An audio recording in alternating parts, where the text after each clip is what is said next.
O Jornal Taguacê está aqui, mais uma vez, no Hospital Regional de Ceilândia.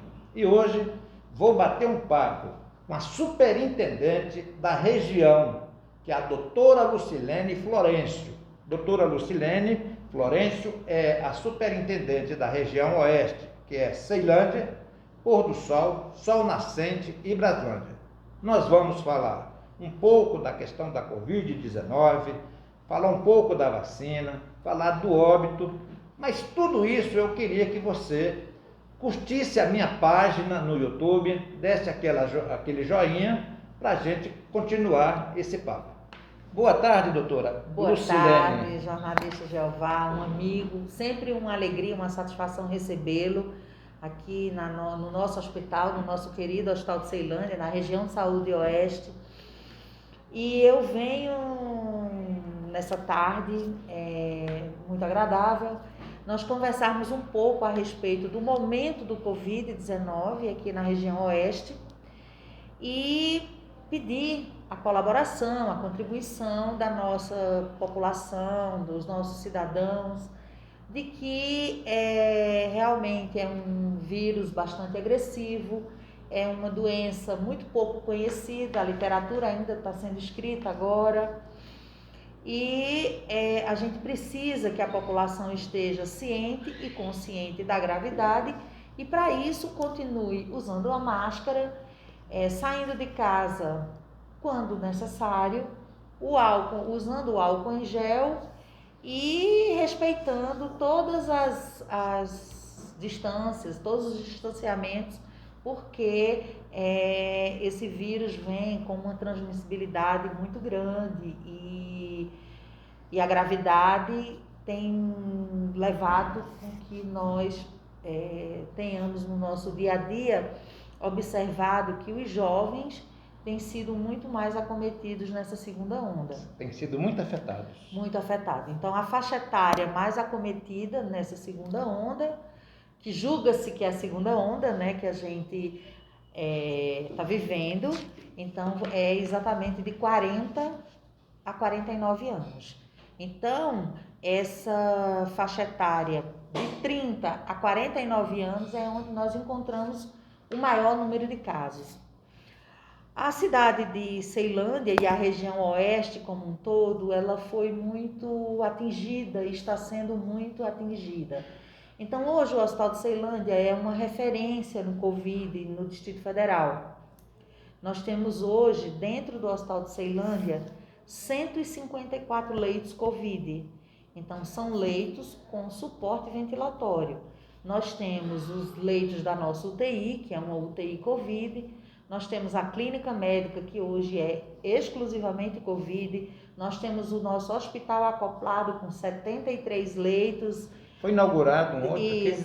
Não, o outro ainda, a obra está concluída, é aqui na Escola Parque, e dentro de poucos dias, com certeza, o governador vai colocar já em funcionamento, não só esse, mas o do Autódromo e o do Gama. São 3 hospitais de campanha e totalizando 300 leitos.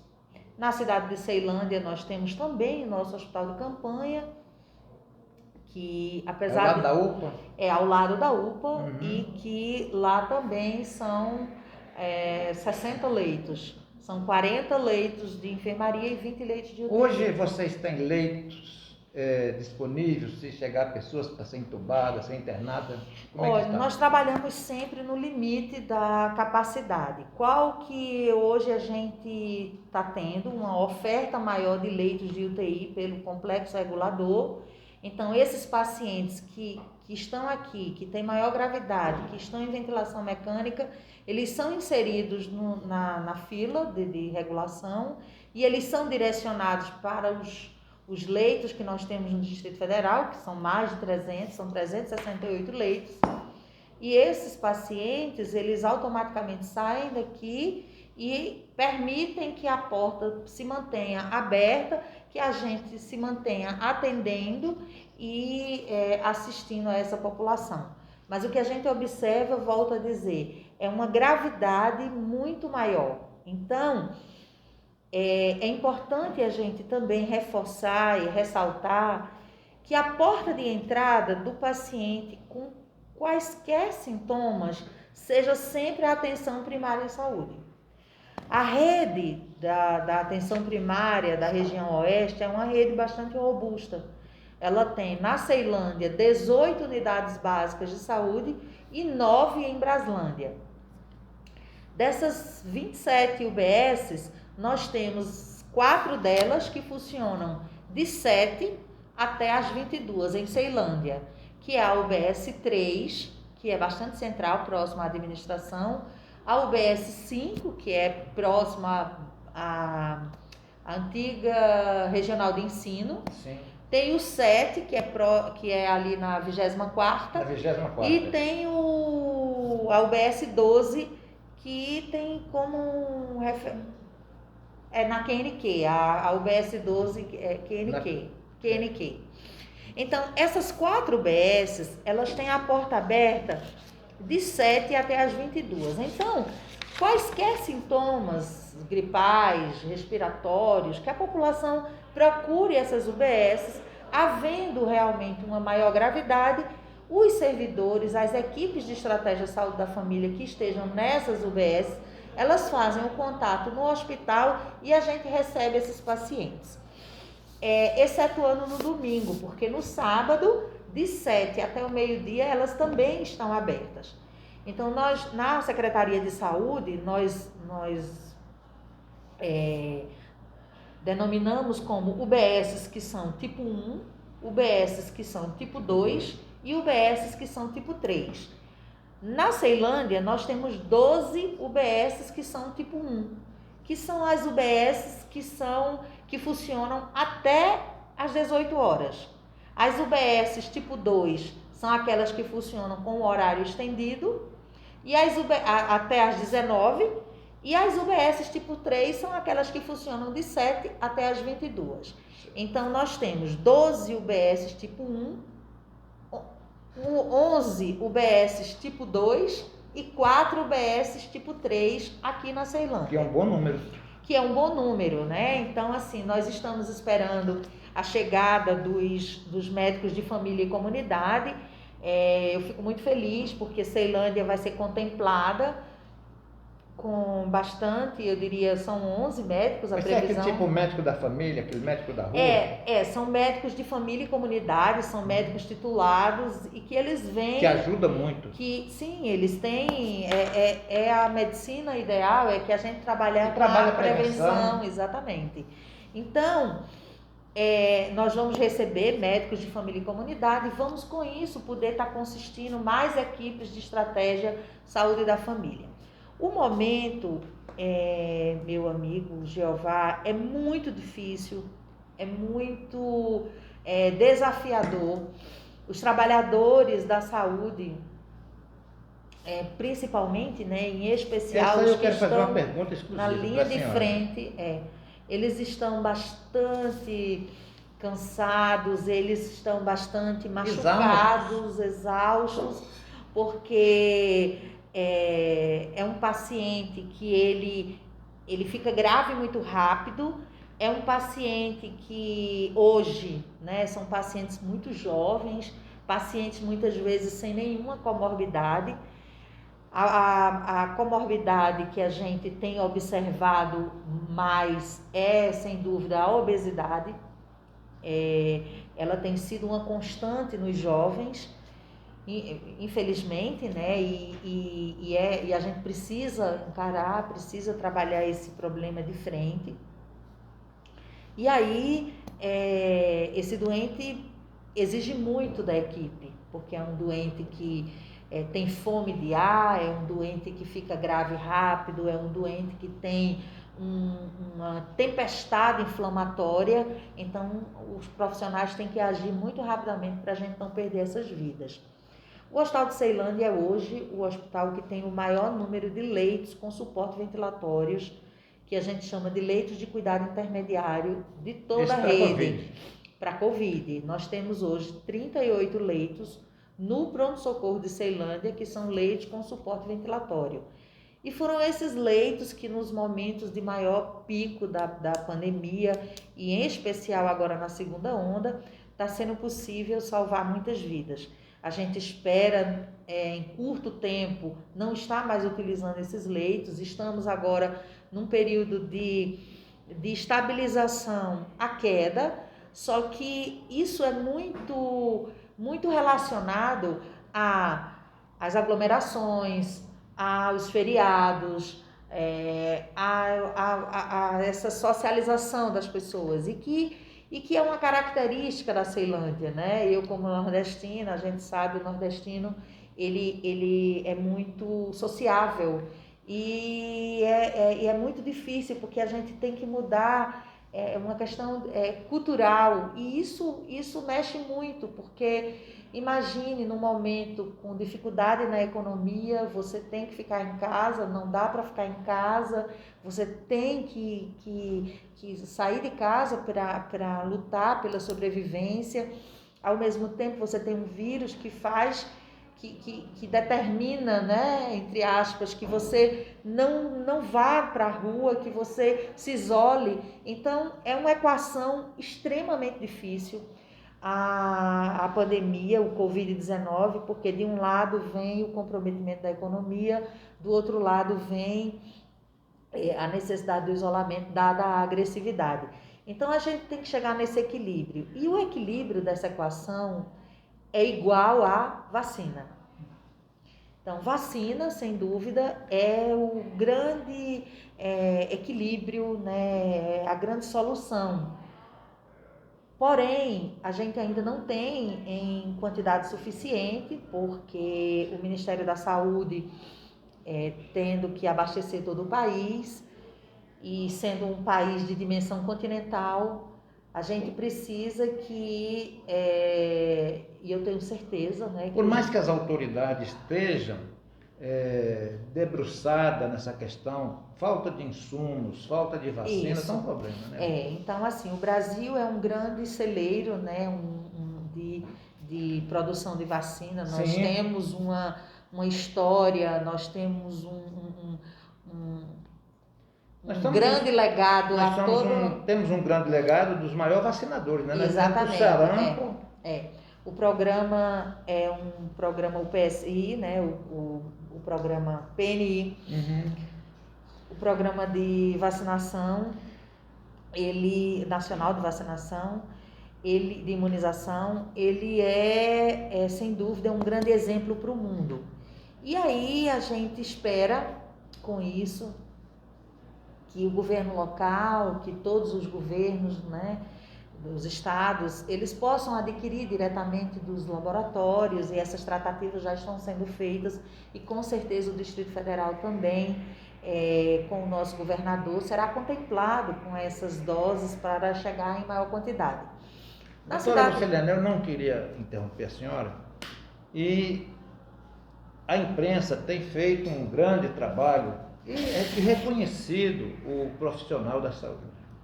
A senhora é uma médica renomada, a senhora eu não sei a especificação da senhora. Sou ginecologista, obstetra. Pois é. Mas a gente enveredou pela gestão e tem mais de 20 anos. E a senhora optou nesse momento pela gestão, e a senhora tem feito um trabalho maravilhoso, mesmo faltando vacina, faltando algumas coisas, mas o trabalho da senhora é um trabalho que todos têm reconhecido, o trabalho da equipe da senhora. Mas eu queria perguntar, como que está a questão das vacinas aqui em Ceilândia? Então, é bem importante esse ponto, porque o reconhecimento, a gente fica feliz, agradecido pelo reconhecimento, mas é uma equipe muito forte, né? E à medida que o tempo passou, a gente foi construindo essa equipe, e hoje nós temos uma equipe técnica, uma equipe coesa, uma equipe sintonizada, e esse é o motivo das entregas que estão sendo feitas para a população de Ceilândia. Hoje, com relação à vacina, hoje a gente tem em Ceilândia 75 mil pessoas vacinadas. Muito pouco, né? Na questão. A gente tem um percentual de 16,6% da população vacinada, E isso a gente fica preocupado, né? Porque precisa dar maior celeridade para poder a gente abrir tudo, para poder a gente interagir. Em relação à primeira dose e à segunda dose, nós temos 51 mil pessoas já tomaram a primeira dose e 23 mil pessoas tomaram a segunda dose. Então, neste sábado, especificamente, né, nesta quarta-feira, né, porque é um feriado, nós teremos também vacinação aqui. Mesmo no feriado? Mesmo amanhã, no vacinando. feriado, nós teremos 2 pontos de vacinação. Um ponto de vacinação é no SESC. Tem algum que a pessoa pode ir a pé e outro pode ir de carro? Esses 2 são drive-thru. Todos 2 são drive-thru. Nós temos aqui na região, como eu falei, os pontos de vacinação Covid, mas especificamente a UBS 5 de Ceilândia é um ponto de drive-thru. Até pela logística da própria UBS, e o local, o espaço.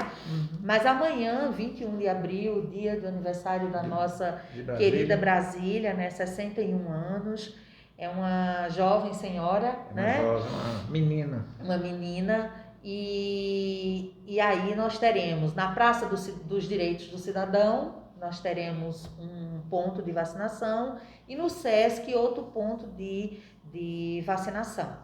Então, em paralelo, a gente precisa frisar também, e não deixando de falar em vacina, a gente também falar da influenza, a vacina contra a gripe, que desde o dia 12 de abril iniciou e que vai até 9 de julho. Então, assim, a campanha da influenza, ela vem em paralelo à campanha de Covid. Então, é importante a gente salientar que nós estamos tendo esses 2 movimentos no momento no Brasil, né, e no Distrito Federal e em Ceilândia. Doutora, e em Braslândia. Em Braslândia também. Doutora, a senhora é uma médica que gosta muito de números. E médico não costuma ter essas. Mas a senhora é uma médica preparada e gosta muito de números. Em Ceilândia hoje, qual é o número de afetados pela Covid e o número de óbito que tem acontecido aqui em Ceilândia nesse período de um ano, né, que começou em março do ano passado e nós já está completou um ano agora, né? Está completando. Foi em fevereiro, 26 de fevereiro. Né? E quantos óbitos a senhora... Nós infelizmente... estamos hoje contando 12 mil casos, né? 11.870 casos do início da pandemia até agora e de óbitos, 1.319 óbitos. Na primeira onda, muito mais idosos com comorbidades e de fevereiro para cá, fevereiro, março, abril, agora a população mais jovem, de 30 a 49 anos. Então, os dados são muito tristes, né? Mas a gente tem tem vedado todos os esforços, os trabalhadores com compromisso, com comprometimento, Eu quero aqui parabenizá-lo. Doação de si mesmo, porque eles chegam à completa exaustão. A gestão tem sido muito exigida em criar soluções, em aumentar o giro de leitos dentro do hospital para que a gente esteja sempre com a porta aberta, sempre recebendo os cidadãos. E a gente também precisa entender que as doenças crônicas não transmissíveis, como hipertensão, como diabetes, né? Os sequelados de infarto, de AVC, eles também continuam aqui na nossa porta. Eu vou aproveitar esse gancho que a senhora falou aí, da intervenção de outras enfermidades, e ouvindo um cientista muito renomado, ele falou que a Covid-19, além dela ser um mal letal, né, e ela está trazendo outros problemas, como o psiquico, pessoas cardíacas, e as pessoas às vezes estão dentro de casa por questão de ansiedade. E como é que a senhora analisa, esse cientista está com esta razão, que ela tem afetado outros outras doenças causadoras do problema da Covid? Sim, é uma doença que ela tem um comprometimento sistêmico. Na primeira onda, a gente observou, né, e a literatura, e os escritos e os trabalhos à época, quer dizer, há um ano atrás, né, era muito comprometimento renal. O paciente tinha um comprometimento renal, ele entrava em falência renal muito rapidamente. E agora, né, e aí tinha toda aquela questão de perda do olfato, perda do paladar. Nessa segunda onda agora, a gente não encontra mais, a gente não tem visto esse comprometimento. São pacientes que não têm nenhuma alteração, nem do olfato, nem do paladar, porém eles se queixam de dor na garganta e tosse, são os sintomas mais frequentes. E aí hoje a gente lança mão dos... E aí vem, junto com tudo isso, vem uma tempestade inflamatória, onde o organismo passa por um processo inflamatório intenso, e a gente tem a formação de coágulos, que podem levar a infarto, pode levar a acidente vascular cerebral, pode levar a tromboembolismo pulmonar. Então é uma doença que ela vem junto com uma formação de trombo. Traz uma série de problemas. Isso, então, aí o psíquico, ele realmente é comprometido, quer seja pelo isolamento, é uma doença que exige muito o solitário, né? O doente, ele fica solitário. Infelizmente, quando a gente perde esses nossos irmãos, eles também têm um velório, um sepultamento solitário. Então as famílias, elas ficam destroçadas, né? Porque na verdade, quando interna, já fica desgarrado, e quando infelizmente chega a óbito, foi um período de separação, um período de tudo. Então, nós temos as equipes que fazem o contato com as famílias aqui no hospital, que a gente chama a equipe do Telecovid, que liga, passa o boletim. Nós tivemos um suporte do Hospital Sírio-Libanês, que veio com um projeto, e eles nos doaram tablets onde se faz chamadas, videochamadas do serviço social, da psicologia. Então, esses idosos, a gente marca a hora com a família, faz essa chamada por vídeo, e a família se comunica com esses pacientes. Por quê? Mas eu queria tanto ver meu pai, eu queria tanto visitar, mas é uma busca para que a gente não dissemine a doença. Uma possibilidade. Porque quanto mais visita, quanto mais trânsito, quanto mais contato, a possibilidade de contaminar mais pessoas, e assim a gente pode estar perdendo mais vidas. Então é uma doença sistêmica, é uma doença que vem com consequências graves, né? O pulmão muitas vezes fica com fibrose, diminui a expansibilidade, a expansão pulmonar. Os pacientes têm que fazer fisioterapia respiratória, os pacientes têm que fazer um ambulatório pós-Covid, que a gente inclusive aqui tem no hospital, o ambulatório pós-Covid. Então, é uma doença que tem o antes, o durante e o depois. Então, a gente precisa se preparar para dar suporte psicológico para as famílias que tiveram perdas. Aqui na Ceilândia, a gente tem várias ocorrências de famílias inteiras acometidas, e perdas, algumas perdas, 2, 3, 4 perdas dentro da mesma família. Então, é uma coisa bastante agressiva, né? Uma doença agressiva que deixa sequelas. E o pós-Covid, a gente tem que se preparar com centros de referência de reabilitação pulmonar, centros de referência de reabilitação psíquica, porque pacientes se queixam de perda de memória, outros se queixam de fadiga pós-Covid, outros ficam realmente com uma limitação da capacidade ventilatória. Então, a gente tem que O Brasil, né, como a Europa e a América, já está fazendo os ambulatórios pós-Covid, dessa reabilitação. Então, o Brasil também já precisa começar a se preparar para estar reabilitando os seus, porque, considerando Ceilândia com 12 mil casos aqui na região oeste, somando as Braslândia, 4 cidades, nós temos 1.300 óbitos. Então, a gente tem mais de 10 mil pessoas recuperadas.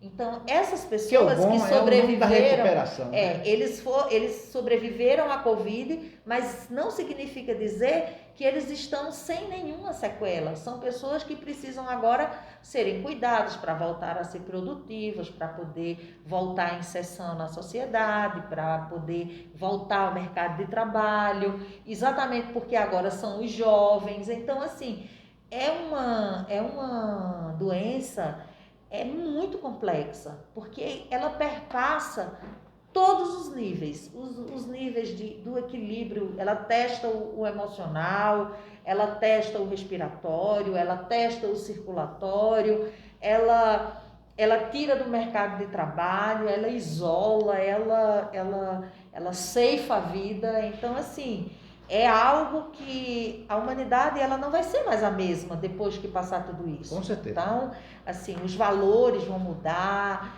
A gente espera que o ser humano ele realmente ele se paute em outros valores, que as relações interpessoais elas melhorem, que a valorização à família e à união ela seja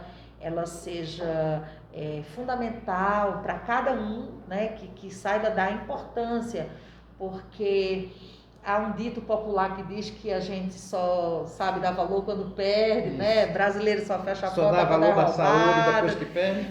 Então, assim, agora a gente foi convocado a separar um pouco para depois unir e realmente se dedicar à família, se dedicar a valores que não são passageiros, que não são materiais, que é o amor ao próximo, que é o ajudar, porque são verdadeiras correntes, né, de solidariedade, porque as pessoas ficaram sem o alimento, sem o item básico, né?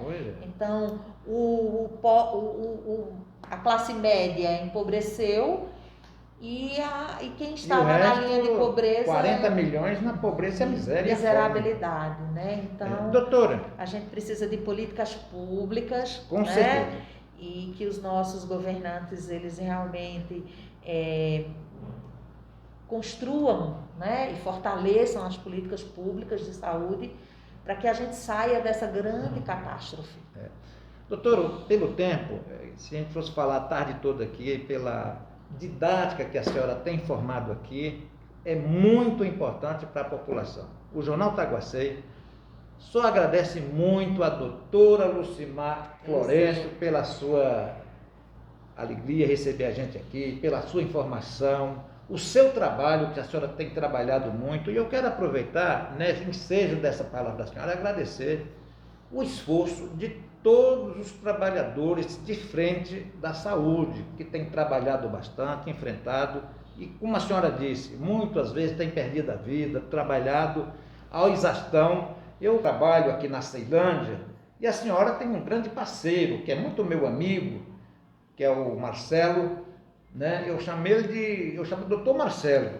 Aí ele disse, rapaz, não me chama de doutor Marcelo, não, me chama de administrador, e eu tenho essa amizade com ele.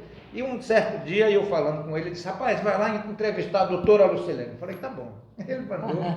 E é um amigo da senhora, né? O Marcelo é um amigo, né? Eu tenho um grande carinho, um grande respeito, e tem sido um grande apoiador nosso aqui e um incentivador de todo o cuidado que a gente está promovendo aqui no quesito saúde na região. A administração ela tem apoiado no cuidado com as UBSs, no zelo, no cuidado, na parceria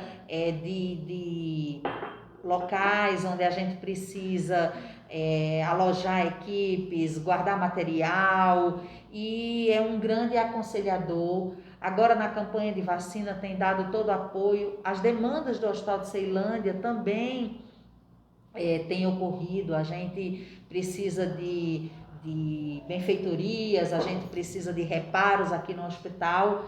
E o Marcelo, ele tem dado todo esse apoio à equipe da administração.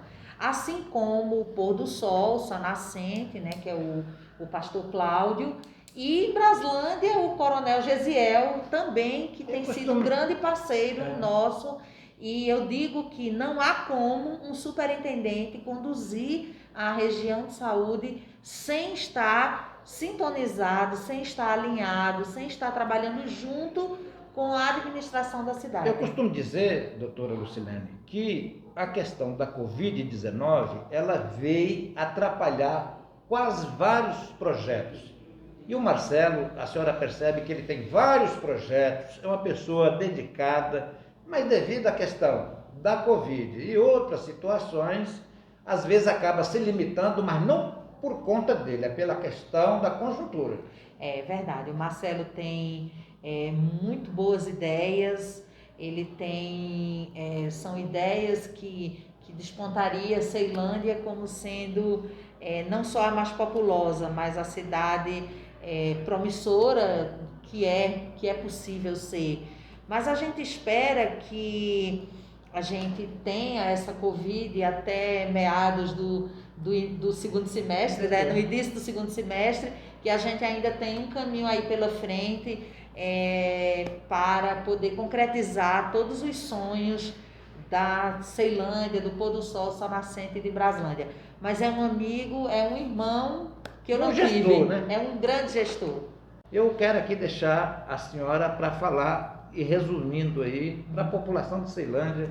Eu quero agradecer a oportunidade, dizer que é sempre uma honra e a superintendência está aqui de portas abertas sempre, o dia, a hora, quantas vezes assim desejar.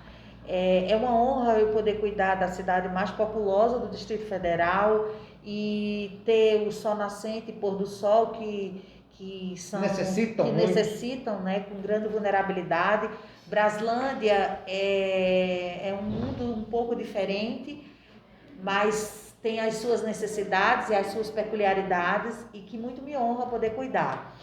Eu quero dizer que esse momento eu agradeço a toda a equipe da região de saúde oeste, a todos que aceitaram fazer parte da nossa equipe, a trabalhar, a estar junto, a entender as nossas angústias, as nossas necessidades, eu como gestora, como pessoa, e a gente aqui tem uma meta, foca no cidadão, foca no usuário.